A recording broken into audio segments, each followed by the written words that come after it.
Hey guys, in this video I'll show you how to remove duplicate values in Power BI. So I have my Power BI report opened up right here. The first thing I want you to do is come here from the top menu and make sure you are in the home section.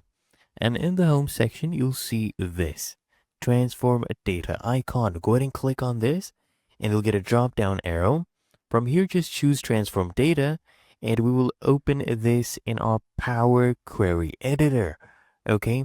And from here, instead of right clicking on each column and then clicking on remove duplicates, I'll show you the easiest method. So you come here at the edge of this table, click on this, okay? You get a drop down.